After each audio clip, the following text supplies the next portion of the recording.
आज हम सार्वत्रिक गुरुत्वाकर्षण अर्थात यूनिवर्सल ग्रेविटेशन पाठ के पार्ट 2 भाग 2 का अध्ययन करेंगे। इसके अंतर्गत हम पहली परिभाषा न्यूटन का सार्वत्रिक गुरुत्वाकर्षण का नियम, Newton universal law of gravitation का अध्ययन करेंगे। ठीक है, तो हम लोग इसकी परिभाषा को समझेंगे। किन्हीं दो पदार्थिक कणों के बीच, पदार्थिक कण क्या होता है? जिनमें द्रव्यमान होता है। किन्हीं दो पदार्थिक कणों के बीच कार्य करने वाला, ठीक है, बीच लगने वाला या कार्य करने वाला आकर्षण बल उनके द्रव्यमानों के गुणनफल के अनुक्रमानुपाती, अनुक्रमानुपाती का मतलब सीधे अनुपात में, ठीक है, तथा उनके बीच की दूरी के वर्ग के व्यतिक्रमानुपाती, व्यतिक्रमानुपात का मतलब बटे में, यानी कि उल्टे अनुपात में, ठीक है, व्यतिक्रमानुपाती होता है। कौन? आकर्षण बल। अनुक्रमानुपाती होता है और व्यतिक्रमानुपाती होता है। अनुक्रमानुपाती क्या है? द्रव्यमानों के गुणनफल के, और व्यतिक्रमानुपाती क्या है? उनके बीच की दूरी के वर्ग के, ठीक है।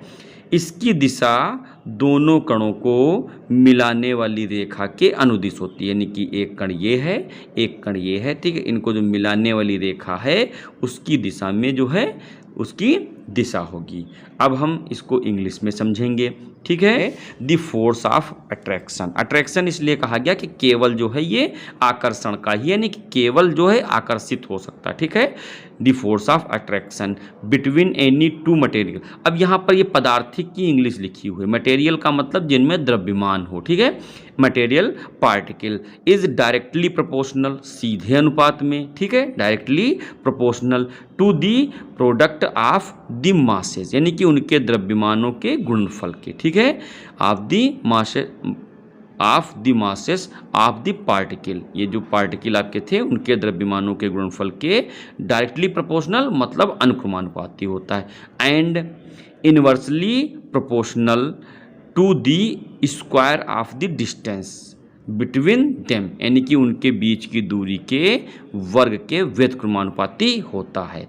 It acts along the line joining the two particle, जो यह कार्य करता है उसकी दिशा जो है उनको मिलाने वाली रेखा के अनुदिश होती है, ठीक है। अब हम आगे समझते हैं, आगे हम इसको सूत्र के माध्यम से समझेंगे, ठीक है। तो सूत्र के लिए हम लोग यहाँ क्या करेंगे, दो पार्टिकल समझ लेंगे।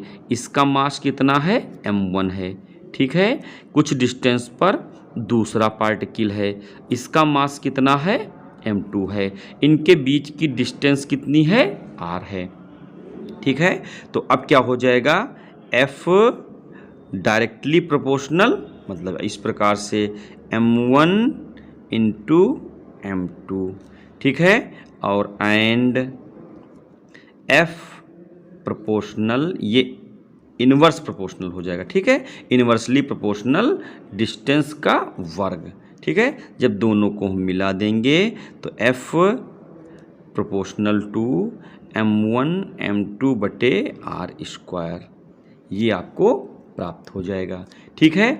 अब इसके आगे हम लोग इसको हटाएंगे, ठीक है, तो हम लोग इसको हटाएंगे, फिर हटाएंगे। अब हम आगे देखते हैं, तो आगे क्या मिल जाएगा, f equal to g m1 m2 बटे r स्क्वायर, ठीक है। f equal to g m1 m2 upon r square. g जो है वो क्या है? सार्वत्रिक गुरुत्वाकर्षण नियतांक है। g क्या है? सार्वत्रिक गुरुत्वाकर्षण नियतांक है। इसे न्यूटन का गुरुत्वाकर्षण नियतांक भी कहते हैं। न्यूटन्स ग्रेविटेशनल कांस्टेंट है, ठीक है। g क्या है? एक कांस्टेंट है जिसे जो है यूनिवर्सल कांस्टेंट बोलते हैं, ठीक है। तो बस अब g की वैल्यू भी कुछ होती है, ये मान काहे में आएगा? न्यूटन में। g की वैल्यू क्या होती है? g बराबर 6.67 इंटू 10 की पावर -11, ठीक है, ये इसकी वैल्यू होती है। इसका मात्रक क्या हो जाएगा? तो इसका मात्रक के लिए इसको इधर, यानी कि Newton metre square upon kg²। ठीक है, इस प्रकार से ये जी और ये फार्मूला आपको, तो यदि आपको डेफिनीशन लिखने को आए तो सीधे डेफिनीशन लिखेंगे और ये फार्मूला लिख देंगे। ठीक है, ये फार्मूला आपको डेफिनीशन लिखनी है और साथ में ये फार्मूला आपको लिख देना है। जी की वैल्यू लिख देंगे और जी लिख देंगे यूनिवर्सल कांस्टेंट है। ठीक है, अगली डेफिनेशन क्या है? गुरुत्वीय क्षेत्र की तीव्रता है, इंटेंसिटी ऑफ ग्रेविटेशन फील्ड। गुरुत्वीय क्षेत्र की तीव्रता यानी कि कितना गुरुत्व बल कार्य कर रहा है उसके बारे में बताया गया है। ठीक है, तो गुरुत्वीय क्षेत्र में किसी बिंदु पर रखे एकांक, एकांक का मतलब जो है यूनिट आपका मास है, एकांक द्रव्यमान पर जितना बल कार्य करता है, जितना बल कार्य करता है उसे उस बिंदु पर गुरुत्वीय क्षेत्र की तीव्रता अथवा गुरुत्वीय बल क्षेत्र आई कहते हैं।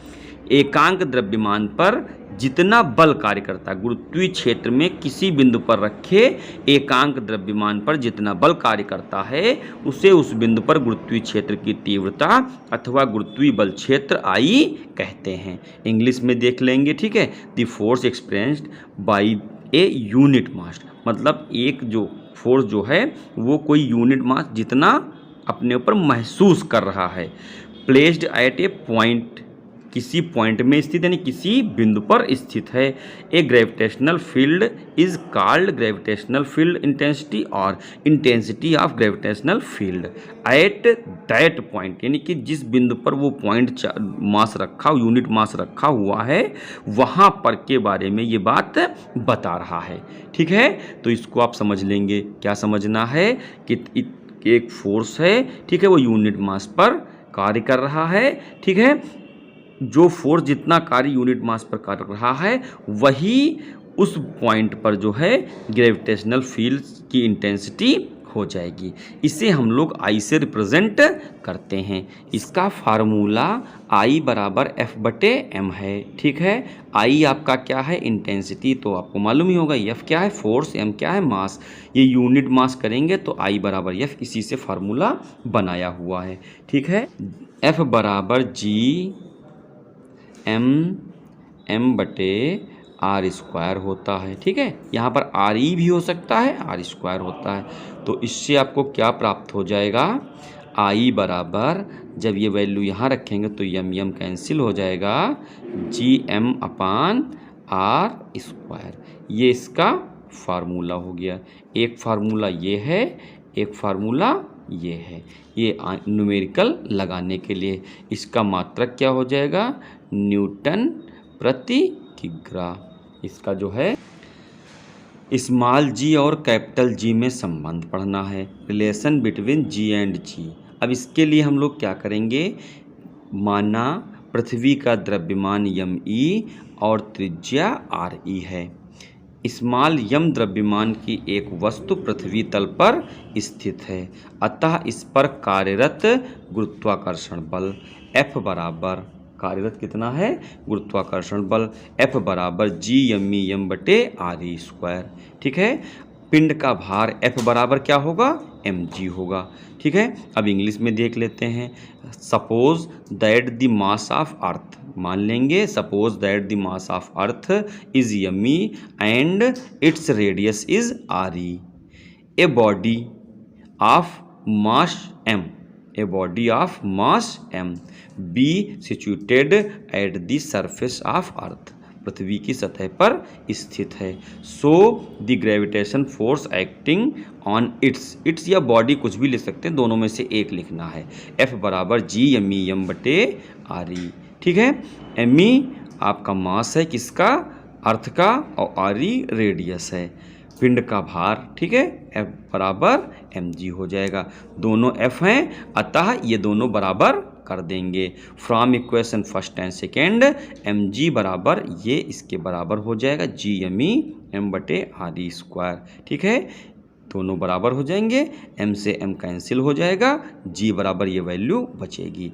या तो ये रिलेशन हो जाएगा, ठीक है, या ये रिलेशन हो जाएगा। ठीक है, तो आशा करता हूँ आपको वीडियो पसंद आया होगा। यदि आपको वीडियो पसंद आए तो इसे लाइक करें और अन्य छात्रों के साथ शेयर भी करें। यूपी बोर्ड और सीबीएसई बोर्ड दोनों के लिए वीडियो है।